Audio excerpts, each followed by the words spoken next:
Hello student. तो जैसा कि आप सभी को पता है कि विनोबा भावे यूनिवर्सिटी के सेमेस्टर 3 के एग्जामिनेशन बहुत ही पास है।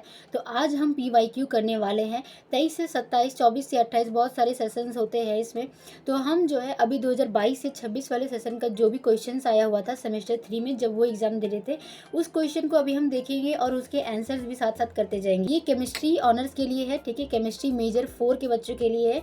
तो चलते हैं अपने कंप्यूटर्स की तरफ और स्टार्ट कर। एग्जाम पैटर्न पता होना चाहिए। क्या होता है कि इसमें ग्रुप ए में 3 क्वेश्चन होते हैं, क्वेश्चन नंबर 1, 2 और 3।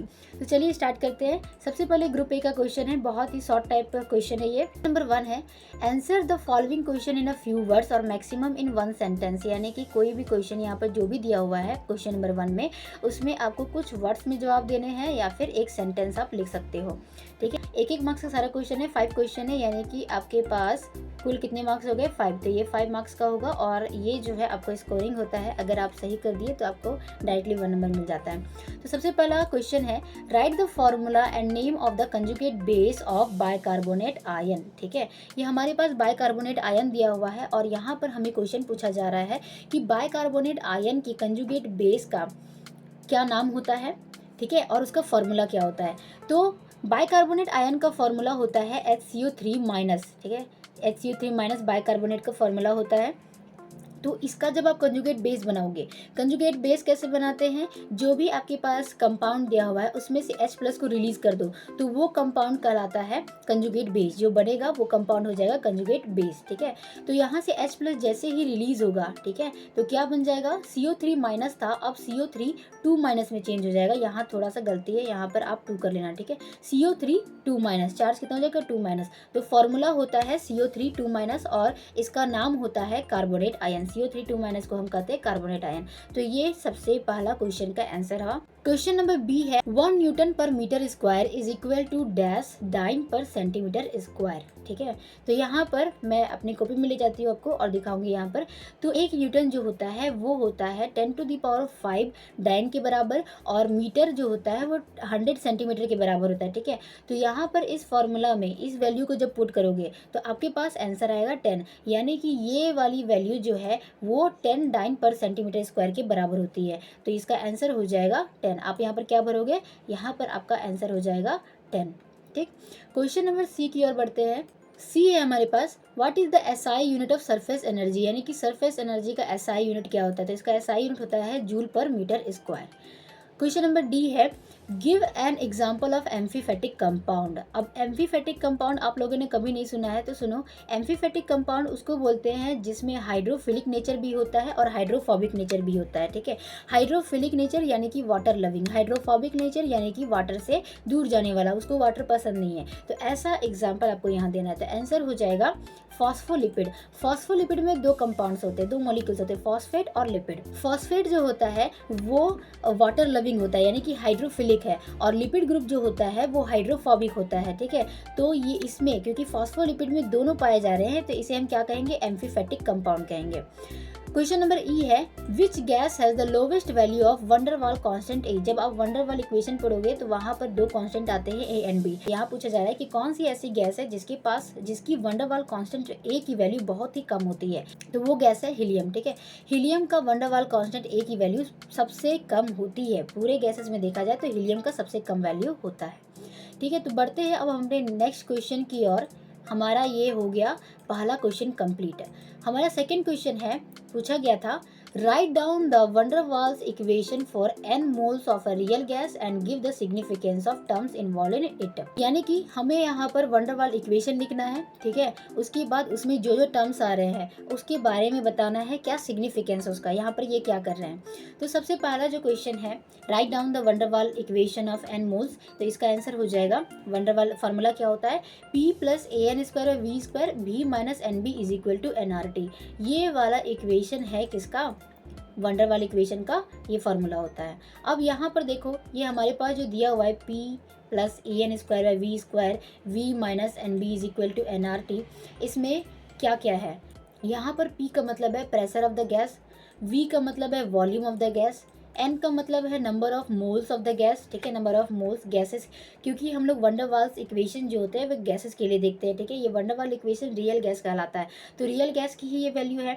आप इसे वंडर वाल इक्वेशन का फॉर्मूला बोल दो, रियल गैस का फॉर्मूला बोल दो, सारे सेम हो जाएंगे, ठीक है। तो यहाँ पर पी का मतलब होता है प्रेशर, वी का मतलब होता है वॉल्यूम, एन का मतलब होता है नंबर ऑफ मोल्स, टी का मतलब है टेम्परेचर, और हमेशा टेम्परेचर हम केल्विन में लेते हैं, जैसे आपको पता है सेल्सियस और केल्विन दोनों में होता है, तो हमें यहाँ पर हमेशा केल्विन में लेना है। आर का मतलब होता है यूनिवर्सल गैस कांस्टेंट, इसकी वैल्यू भी आपकी पता होनी चाहिए। ए का मतलब है यहाँ पर वंडरवाल कांस्टेंट, हमने बोला था कि वंडरवाल कांस्टेंट होते हैं, इसमें दो कांस्टेंट होते हैं ए और बी। तो ए का मतलब क्या होता है, इंटरमॉलिक्यूलर अट्रैक्शन को ये बताता है, ठीक है, van der Waal constant for intermolecular attraction, a का मतलब ये होता है। बी क्या है, van der Waal constant for molecular volume, ठीक है, यहाँ पर जो रिपल्सन के बारे में पढ़ेंगे। ए का मतलब हो गया अट्रैक्शन, इंटरमॉलिक्यूलर यानी कि मॉलिक्यूल्स के अंदर ही जो अट्रैक्शन हो रहा है वो कहलाता है इंटरमॉलिक्यूलर अट्रैक्शन, और बी रिपल्सन को बताता है। तो मॉलिक्यूलर वॉल्यूम रिपल्सन को कौन बता रहा है, बी बताता है। तो ये कुछ हो गए कौन कौन से टर्म्स है हमारे फॉर्मूला में, ये आपको यहाँ पर दिखाना ताकि आपका आंसर थोड़ा सा बड़ा हो सके। डायरेक्ट फॉर्मूला लिख के नहीं छोड़ना, फॉर्मूला लिखने के बाद उसमें कौन कौन से टर्म्स आ रहे हैं उसको भी लिखो, ठीक है। अब हम अपने नेक्स्ट पार्ट की ओर बढ़ते जो कि सिग्निफिकेंस ऑफ द टर्म, ठीक है। क्या पूछा था हमें यहाँ पर, give the significance of terms involve in it. तो अब हम सिग्निफिकेंस पढ़ेंगे। सिग्निफिकेंस में देखो पहला टर्म क्या आया, P plus A N square by we square, ठीक है। तो यहाँ पर P तो प्रेशर है, उसका कोई तो सिग्निफिकेंस है नहीं, बस प्रेशर बढ़ेगा घटेगा वही हम देखेंगे आगे। यहाँ पर एक चीज़ आ रही है a N square by we square, और इस a N square by we square का सिग्निफिकेंस देखेंगे, ठीक है। A N square by we square, इसको हम क्या बोल रहे हैं, कब ये आता है हमारे पास, जब हम इंटरमोलिकुलर फोर्स का करेक्शन करते हैं तो हमें ये वाली वीडियो मिलती है, ठीक है। डेरिवेशन वाली वीडियो मेरी देखना, वहाँ पर आप देखोगे कि वंडर वाल इक्वेशन को कैसे निकलता है, करेक्शन इन वॉल्यूम करके और करेक्शन इन प्रेशर करके, ठीक है।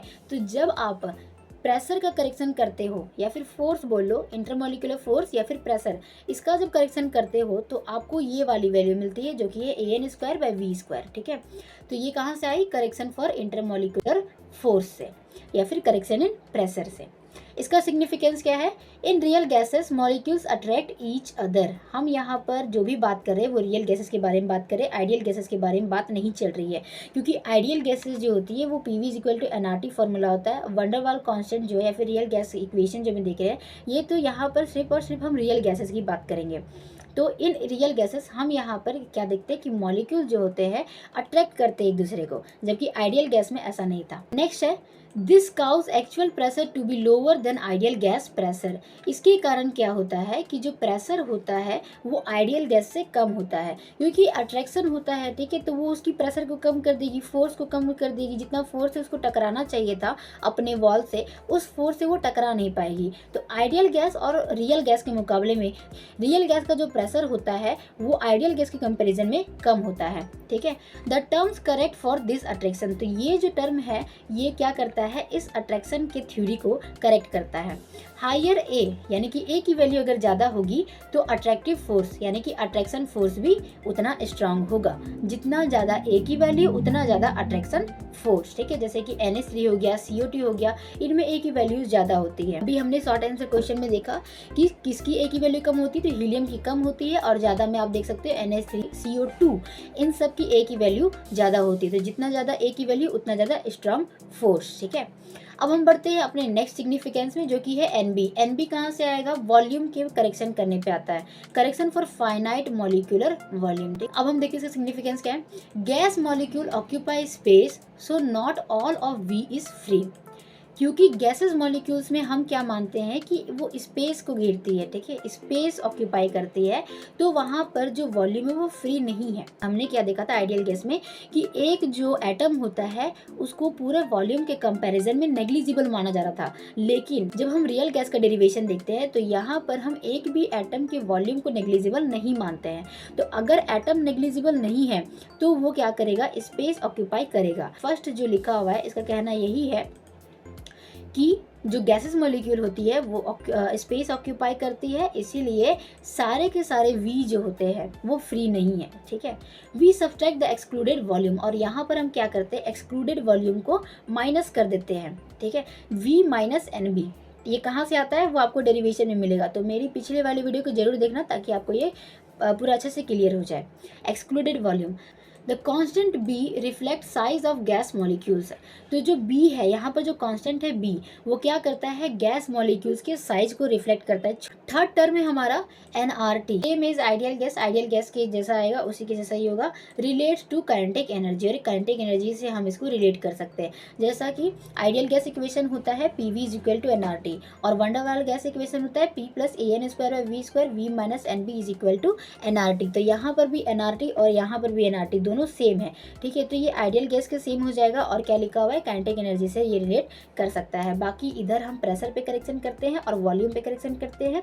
प्रेशर पे करेक्शन करने पर ए एन स्क्वायर और वी स्क्वायर आता है, और वो आपको क्या बताता है, कितना स्ट्रांगली हेल्ड होगा, कितना स्ट्रॉन्गर अट्रैक्टिव फोर्स होगा, अट्रैक्शन फोर्स कितना स्ट्रांग होगा, ठीक है। और बी क्या बताता है, साइज ऑफ द मॉलिक्यूल बताती है। तो यहाँ पर हमारा आंसर होता है कंप्लीट। ये सब लिखने के बाद आपको थोड़ा सा कंक्लूजन देना है, ठीक है, ताकि आपका आंसर इफेक्टिव हो सके। और टीचर अगर पूरा आंसर ना पढ़े तो नीचे वाला पढ़ ले, तो उसको क्लियर हो जाए कि हाँ आपको आंसर आ रहा है, और आपने ये एक बहुत ही अच्छा प्रैक्टिस माना जाता है आंसर को देने का, ठीक है। तो अब हम लिखेंगे कंक्लूजन में, hence the van der Waals equation modifies the ideal gas law to account for attractive force between molecules via a finite size of gas molecule via b. इसके कहने का अर्थ ये है कि वंडर वाल इक्वेशन क्या करता है, आइडियल गैस की इक्वेशन को मॉडिफाई करता है। कैसे, करेक्शन इन वॉल्यूम करके और करेक्शन इन प्रेशर करके। करेक्शन इन वॉल्यूम करते हैं तो हमें बी मिलता है, और करेक्शन इन प्रेशर में हमें ए मिलता है, ठीक। These correction help us better describe the behaviour of real gas, और ये करेक्शन हमें रियल गैसेस के बिहेवियर को अच्छा से बताता है, क्योंकि हर एक गैस आइडियल गैस नहीं होती, कोई भी गैस आइडियल नहीं है, सारे के सारे रियल गैस है। तो किस तरह जो भी रियल गैसेस है वो बिहेवियर, उनका बिहेवियर कैसा है, ये इक्वेशन हमें बताता है। Specially under high pressure and low temperature condition, ठीक है। किस कंडीशन पे, हाई प्रेशर और लो टेम्परेचर। अगर आप ये भूल जाओगे तो ये याद रखो LPHT, ठीक है, LPHT। LP का मतलब हो गया लो प्रेशर, और HT का मतलब हो गया high temperature. Low pressure high temperature wonder वाल इक्वेशन को देख सकते हैं, और वो वहाँ पर रियल गैस इक्वेशन की वैल्यूज को बताती है। अब हम बढ़ते हैं अपने क्वेश्चन नंबर 3 की ओर, जो कि है derive an expression for the pH value of an acidic buffer solution, ठीक है। हमें निकालना है पीएच वैल्यू, निकालना है किसके लिए, एसिडिक बफर सॉल्यूशन के लिए। बफर सॉल्यूशन क्या होता है, बफर सॉल्यूशन वैसा सॉल्यूशन होता है जो कि उसमें आप एसिड डालते जाओ और बेस डालते रहो, फिर भी वो अपना कैरेक्टर को चेंज नहीं कर रही है, तो उसे हम बफर सॉल्यूशन बोलते हैं, ठीक है। तो इसके लिए हमें एक एक्सप्रेशन डिराइव करना है, और इसे हम अपने कॉपी में देखेंगे। तो चलिए बढ़ते हैं अपने कॉपी की ओर। तो हमें यहाँ पर क्वेश्चन में क्या कहा गया है कि एसिडिक बफर के लिए पीएच वैल्यू क्या होगी, ठीक है। जो पीएच वैल्यू होता है उसका एक्सप्रेशन हमें डिफाइन करना है। तो सबसे पहला एसिडिक बफर किसको कहते हैं, बफर का मतलब होता है कि ये कभी भी अपनी पीएच वैल्यू को चेंज नहीं करेगी। जब आप इसमें आप एसिड और डालते जाओ या फिर बेस डालते जाओ, फिर भी ये पीएच को चेंज नहीं कर रही है, तो उस तरह के बफर सॉल्यूशन को, ठीक है, उस तरह के सॉल्यूशन को हम लोग बफर सॉल्यूशन कहते हैं। तो यहाँ पर एसिडिक बफर है, ठीक है। तो एसिडिक बफर कैसे बनता है, एसिडिक बफर बनता है वीक एसिड और सॉल्ट्स के मिक्स करने पर एसिडिक बफर बनता है, ठीक है। तो हम यहाँ पर लिख सकते हैं, let us consider the acidic buffer is prepared by mixing a weak acid HA, जिसे हम HA से डिनोट करेंगे, and its salt BA। Then यहाँ पर H का मतलब आप जानते हो हाइड्रोजन, A मतलब एसिड, B मतलब बेस एसिड। तो एसिड और बेस से क्या बनता है, सॉल्ट बनता है। तो सॉल्ट को हम BA मानेंगे और वीक एसिड को हम HA मानेंगे, ठीक है।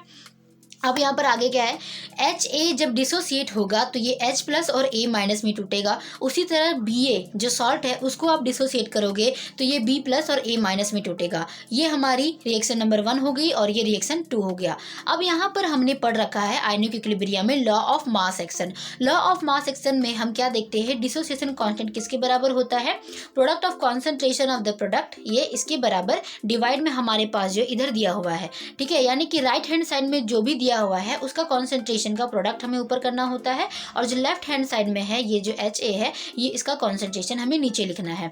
और यहाँ पर ये बराबर हो जाएगा Ka के। यहाँ पर Ka क्या है, डिसोसिएशन कांस्टेंट ऑफ एसिड है, A है यानी कि एसिड का है, K का मतलब हो गया डिसोसिएशन कांस्टेंट, A का मतलब हो गया एसिड, ठीक है। अगर Kb लिखा हुआ मिले तो डिसोसिएशन कांस्टेंट ऑफ बेस हो गया। तो यहाँ पर क्योंकि हम एसिडिक बफर का बात कर रहे हैं तो एसिड लेंगे, तो Ka बराबर हो जाएगा H plus A minus by HA के कॉन्सेंट्रेशन के, ठीक है।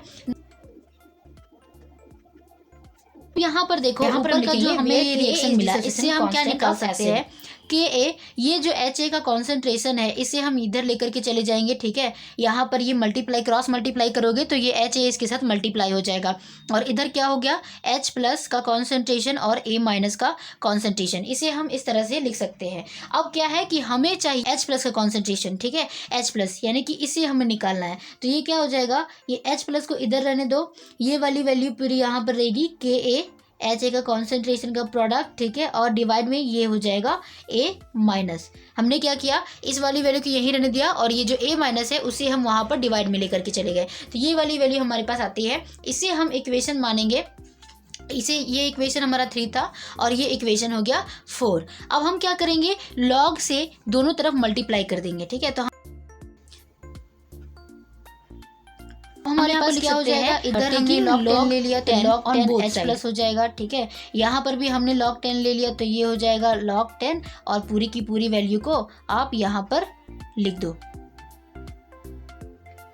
अभी सबसे पहले हमने जो राइट हैंड साइड में किया था उसको अरेंज करते हैं। तो क्योंकि वहाँ पर ऊपर वाला क्या था, मल्टीप्लाई में था, तो इसे हम लिख सकते हैं प्लस में, ठीक है। जो मल्टीप्लाई में होगा वो आपका प्लस में चला जाएगा, एडिशन में चला जाएगा, और जो डिवाइड में होता है वो सब्सट्रैक्शन में चला जाता है, ठीक है। तो ये log 10 Ka प्लस में log 10 हमारे पास क्या था, Ha था, तो यहाँ पर Ha हो जाएगा। और एक काम करो, इसे हम मल्टीप्लाई मतलब माइनस में नहीं लेके जा रहे हैं, इसे हम यहाँ पर अभी के लिए प्लस में ही रख रहे हैं। तो हमारे पास आ गया log 10 Ka प्लस में log 10 Ha by A minus, यानी कि Ka को हमने अलग कर दिया। अब यहाँ पर हम क्या करेंगे, नेगेटिव साइन लेंगे दोनों तरफ। तो हम यहाँ लिख सकते हैं, इक्वेशन है, यहाँ पर अब हम नेगेटिव साइन लेने वाले हैं। तो सब में माइनस लगा दो, ठीक है। ये हो जाएगा माइनस log 10 H प्लस, ये हो जाएगा माइनस log 10 Ka, और ये भी हो जाएगा minus log 10 Ha divided by A minus concentration. Okay, अब इसे क्या करना है हमें, ये नेगेटिव होने के बाद, क्योंकि pH जो होता है, ये जो है, क्योंकि क्या है कि जो pH होता है वो बराबर होता है माइनस log 10 H प्लस के, ठीक है। इसीलिए हमने यहाँ पर माइनस लिया। अगर माइनस नहीं लेते तो आप इसको pH नहीं लिख सकते थे। हमें यहाँ पर pH ऑफ एसिडिक बफर निकालना है, तो ये pH होना चाहिए। तो अब आप क्या कर सकते हो, इसे pH में चेंज कर सकते हो। तो अब इसे हम क्या करेंगे, pH लिखेंगे, और बाकी जो वैल्यूज है पीछे वाली वो भी ऐसे रहेगा। अब यहाँ देखो तुम, क्योंकि यहाँ पर log 10 H प्लस था, इसे हम pH लिख रहे हैं, ठीक है, pH। उसी तरह इधर माइनस log 10 Ka है, तो हम इसे pKa लिख सकते हैं, ठीक है, समझे। H प्लस था, H में चेंज कर दिया, Ka है, यहाँ पर K लिख दो, यानी कि pH किसके बराबर हो जाएगा, pKa के बराबर हो जाएगा, प्लस में। इसे कोई भी चीज़ हम चेंज नहीं कर सकते हैं। क्या कर रहे हैं, प्लस कर दिए, तो क्या हो जाएगा, log 10 प्लस करने पर ये वाली जो वैल्यू है ये ऊपर चली जाएगी, और ये जो Ha है ये नीचे आ जाएगा। तो ये हो जाएगा log 10 A माइनस और Ha, ठीक है। हमने Ha को नीचे लेकर के आ गया। अब यही तक हमारा काम था। This is the acidic buffer. तो तुम यहाँ पर कॉमन निकालना है, ठीक है, हमें यहाँ पर कॉमन एक्सप्रेशन निकालना है। तो तुम क्या कर सकते हो, pH करो, ठीक है, pKa कुछ नहीं होता है, ये तो एक कांस्टेंट है। और यहाँ पर देखो log 10 है, log 10 रहने दो। A माइनस क्या है, A माइनस कहाँ से निकला था, याद करो, हमने पीछे देखा था Ba is equal to B plus A minus. तो A माइनस कहाँ से निकला था, सॉल्ट से निकला था, यानी कि ऊपर में हम क्या ले रहे हैं, सॉल्ट ले रहे हैं। और Ha हम किसको बोल रहे थे, वीक एसिड को। तो नीचे हमारे पास क्या है, एसिड। यही वाला एक्सप्रेशन जो है हमें डिराइव करना था, ठीक है। तो जो क्वेश्चन दिया हुआ है उसका सही आंसर ये है, किसी भी एसिडिक बफर की pH वैल्यू होती है pH is equal to pKa plus log 10 salt by acid, ठीक है। तो